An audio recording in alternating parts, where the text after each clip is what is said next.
Five friends got into a car on a Friday night.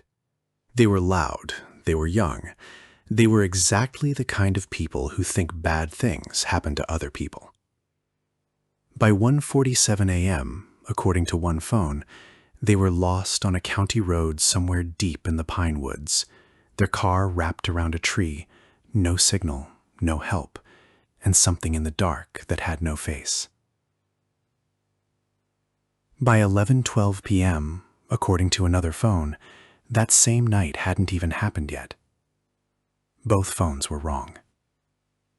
Or maybe, and this is the part that should keep you up, maybe they were both right. This is the story of what they found in those woods, the figure on the road, the jacket hanging from a branch with no wind to move it, the police lights that appeared like a miracle through the fog, and what the officers found inside that car.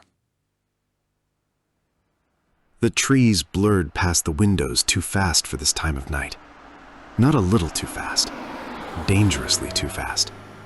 The kind of speed where the headlights stop being useful and start being decorative. "Ease up, Danny," Ryan called from the back seat. "Seriously, man, slow down." Danny just grinned in the rearview mirror and pressed the gas a little harder. The old county road bucked and shuddered beneath them. Potholes, frost heaves, years of neglect. Aylex stared out the passenger window and watched the fog thicken between the pines. It was rolling in low and slow, swallowing the road in the distance, giving him maybe 50 feet of visibility on a good stretch. 50 feet. At that speed. Do the math. "I'm not kidding," he said quietly. "You scared?" "I'm smart." He turned to look at him. "Which is more than I can say for you right now."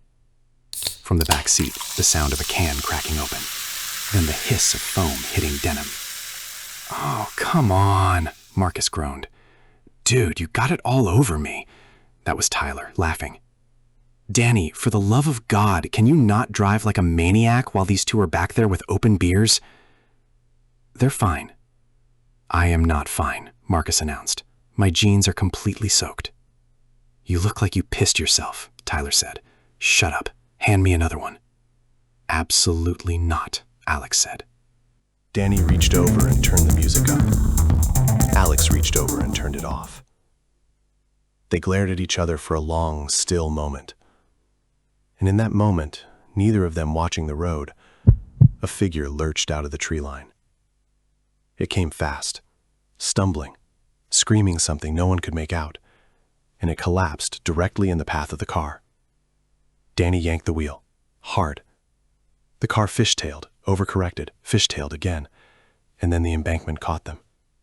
A hard lurch sideways, a sickening drop, and then the pine tree. It stopped them the way only something rooted in the earth for 40 years can stop a vehicle. Instantly. Finally. Like the tree had been waiting for them.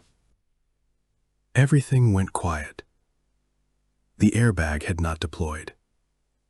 Aylex would think about that later, or what passed for later, in the hours that followed. He sat for a moment in the sudden stillness, his forehead pressed against the cold glass, listening to the engine tick like a cooling gun. "Everyone okay?" Groaning from the back, Tyler helped Marcus sit up. Aylex had a gash above his eyebrow that was already darkening, already swelling. But he was conscious and swearing inventively, which Aylex decided to count as a good sign. Danny climbed out first, stumbled on the uneven ground, and stood in the dark, cursing at the car, at the road, at all of them, at himself. "We're not pulling her out of there," he said. "No way. Not without a tow." Aylex checked his phone. No signal. "Anyone got bars?" Silence. One by one they checked and shook their heads. "I had something a few minutes ago," Ryan said. "Well, you don't now." Danny's voice had gone flat and tight, and I'll tell you something else. I don't know exactly where we are. I've driven this road maybe twice. Both times in daylight. When I was a kid. "There's a town," Marcus said. "There has to be something. Your family's cabin is out here somewhere." My uncle's place, and I was looking it up on the map because I don't know where it is exactly, and the nav was cutting in and out the whole drive, and now it doesn't matter because the phone won't. He stopped, pressed his fingers against his eyes. We're in the middle of nowhere. That's what I'm telling you. The fog had continued to thicken while they talked. Aylex could no longer see the bend in the road behind them. The dark had become something with texture, something that leaned in. Then he remembered. There's someone out there, he said. Everyone looked at him. The person on the road, the one Danny swerved for. A long silence that nobody wanted to fill. We didn't hit them, Danny said. How do you know? Because I felt it. You feel it when you hit something. I didn't hit anyone. Then they're still out there. And they were running out of the woods screaming, which means something is wrong. Nobody moved. Aylex looked at each of them in turn, Ryan touching the cut on his forehead, Marcus wringing beer from the hem of his shirt, Tyler staring at the tree line like it might give him a reason to volunteer. Danny was inspecting the damage to his front quarter panel like it was the most important thing in the world. "Okay," he said, and he took the flashlight from his bag. He found him about 100 yards back up the road, face down in the gravel at the edge of the asphalt, not moving. Alex's flashlight swept over him. Jeans, work boots, a dark jacket, hair matted and wet. He couldn't tell if it was blood or just the damp. "Hey," he said. "Can you hear me? Are you hurt?" Nothing. He looked back. The others had followed, reluctantly, in a loose cluster 20 feet behind him. He could see Ryan holding a broken branch, which he might have found funny at any other time. "Someone come help me check if he's breathing." "He needs help right now." "Aylex," Tyler said, "maybe we should just what?" He didn't finish the sentence. Nobody did. He crouched down beside the figure. His flashlight caught something familiar, the angle of the jaw, a scar he recognized from somewhere he couldn't quite place, and he felt the bottom drop out of his stomach. He rolled him over. The face was entirely blank. Not injured, not disfigured. Blank. Like the skin had simply continued, smooth, pale, and unbroken, straight across where the eyes and nose and mouth should have been. A face like the back of a head, like something had worn a person and forgotten the details. Aylex made a sound no one had ever heard from him before, and then no sound at all. What followed lasted approximately 30 seconds and felt like footage played at the wrong speed, too fast, then too slow. By the time the boys understood what was happening, the faceless thing was standing, reaching for them with hands that looked like rotting wood, fingers too long and bending the wrong direction. Then, from somewhere deep in the tree line, a voice. Just 2 words. Run. They ran.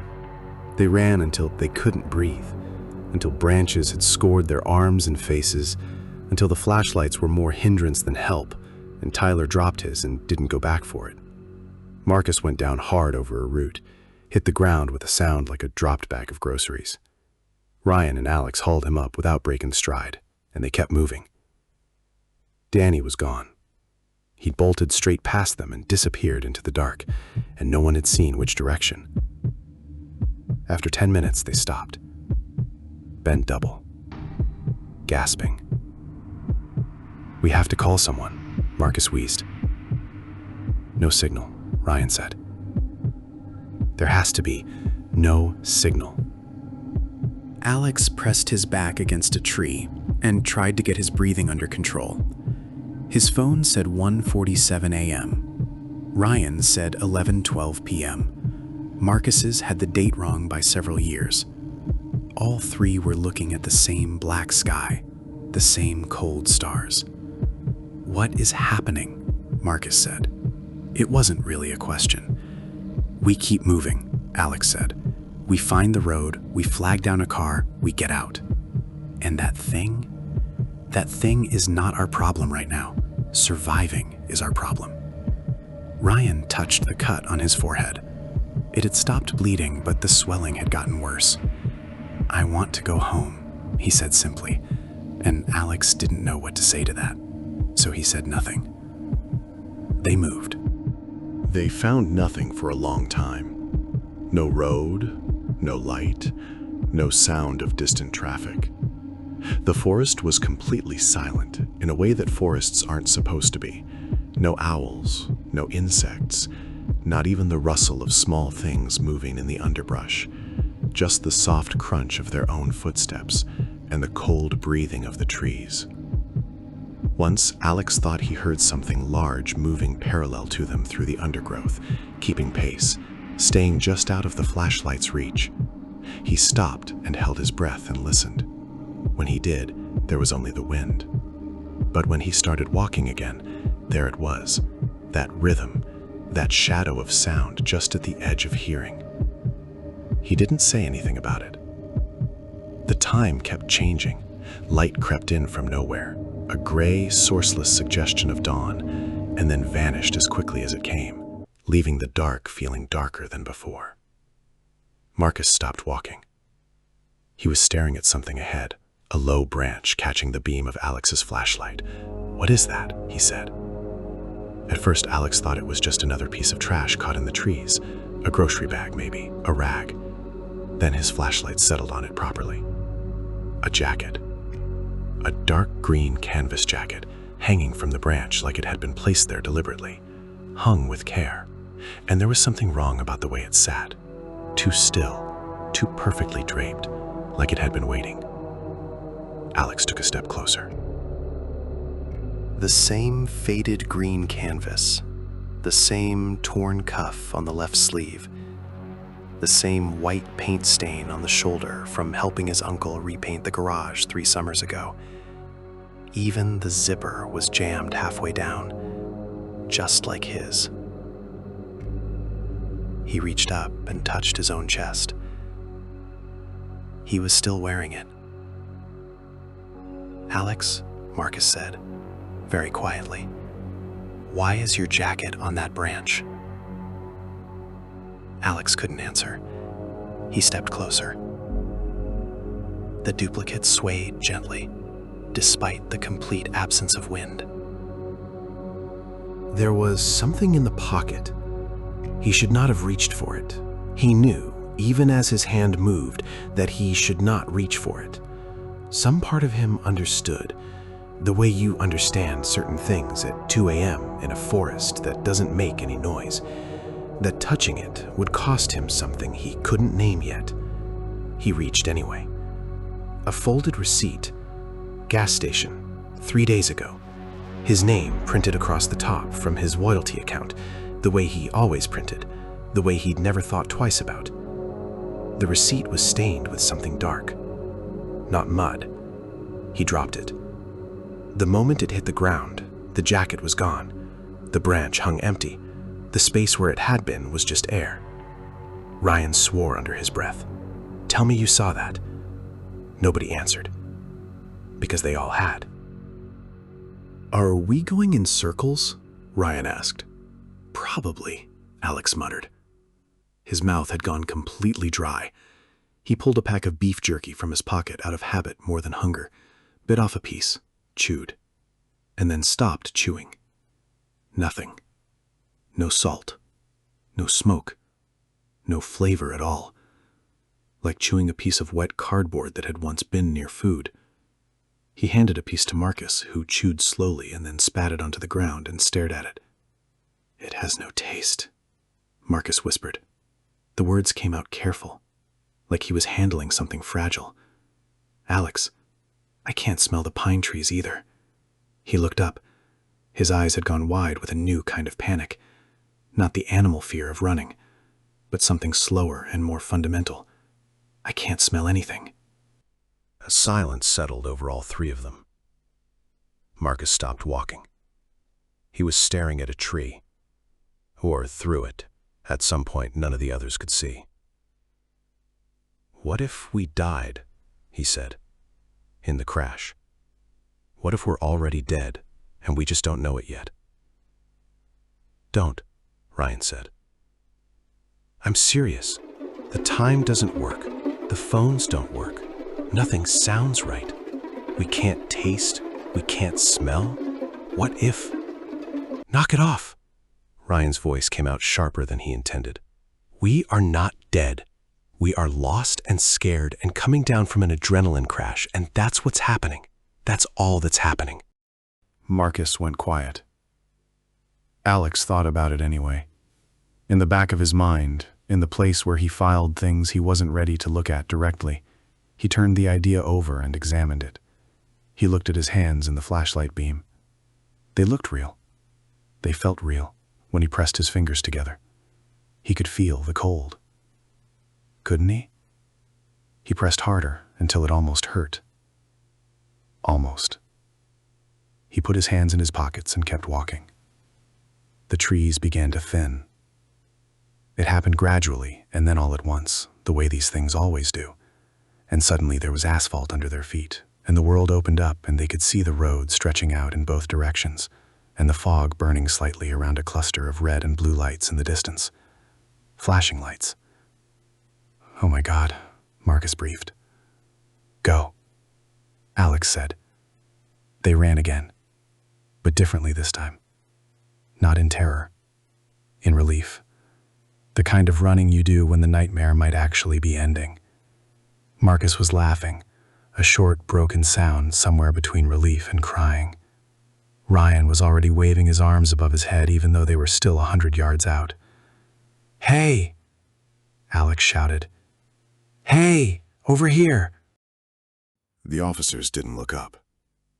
They kept moving between their vehicles with that slow, methodical purpose that emergency workers have. Radios crackling, flashlights sweeping, yellow tape being stretched between posts. All of it completely, utterly real looking. "Hey!" Marcus screamed. "Help us! Please!" Nothing. They ran straight up to the nearest officer, close enough to read the badge number, close enough to see the condensation of his breath in the cold air, and waved their hands directly in front of his face. He walked through them. Not around. Through. Aylex felt it as a cold that had nothing to do with the night air, a cold that started in the center of his chest and moved outward. He spun around. Ryan and Marcus were both standing very still, wearing the same expression. The expression of people who have just understood something they cannot un-understand. Aylex turned slowly and looked at what the officers were actually looking at. The police tape fluttered lazily in the still air. Beyond it, at the bottom of a shallow ravine, barely visible from the road, was the wreck. Their wreck. He stepped closer. He didn't want to. His legs carried him anyway, one foot in front of the other, down the slope through the wet grass, under the tape that offered no resistance. He heard Ryan and Marcus following him behind him. He heard one of them say no, very quietly. He didn't stop. The driver's side door had been cut away. The windshield was completely gone. The roof had collapsed almost to the seats, folded down like a crushed can. He saw a hand first, then a familiar watch. Ryan's watch, the one with the scratched face that his grandfather had left him. Then the sleeve of a jacket. Aylex turned around very slowly. Ryan was standing behind him, staring at the wreck. The same watch on his wrist, the same jacket, the same gash above his eye, and Aylex could see now, in the cold light from the police floods, that it had never bruised the way it should have. The skin around it had never changed color. "Ryan," Aylex said. Ryan didn't answer. He was still looking at the car. Aylex made himself look inside. Danny was still in the driver's seat, his head tilted at an angle that heads aren't supposed to reach. Aylex sat motionless beside him, his eyes open and fixed on nothing, his hands folded in his lap like he'd simply decided to stop. In the back, 3 figures were collapsed together beneath the caved roof, pressed into shapes the human body shouldn't hold. The nearest one, Aylex could see the face clearly in the glare of a police flashlight, had a gash above the eyebrow that had never been treated, had never bruised. The skin around it was gray and utterly still. Aylex raised his hand slowly and pressed his fingers against his own forehead, his own skin. Cold. Not night air cold, not scared cold. The deep, permanent cold of something that has stopped. He stood there for a long time. None of them spoke. Behind him, he could hear the officers talking in low, professional voices, the voices of people who did this work and had made peace with what it required. He heard one of them say the word impact. He heard another one say no chance. He did not turn around. He looked at the car, at the people inside it, at the pine tree that had stopped everything so completely. And so finally, and he understood, at last, what the forest had been trying to tell them all night. The time that wouldn't work, the phones that couldn't agree, the food with no flavor, the air with no smell, the sounds that faded when you listened too hard, the figure on the road with no face, the jacket hanging in the dark, the voice that told them to run, as if running could do anything at all, as if you can run from the thing that's already happened. They hadn't survived the crash. They had simply not realized it yet. The police tape caught the breeze and rippled in the dark. The officers continued their work. One of them paused by the edge of the ravine and looked down at the wreck with a long, heavy expression, the kind people make when they're composing themselves.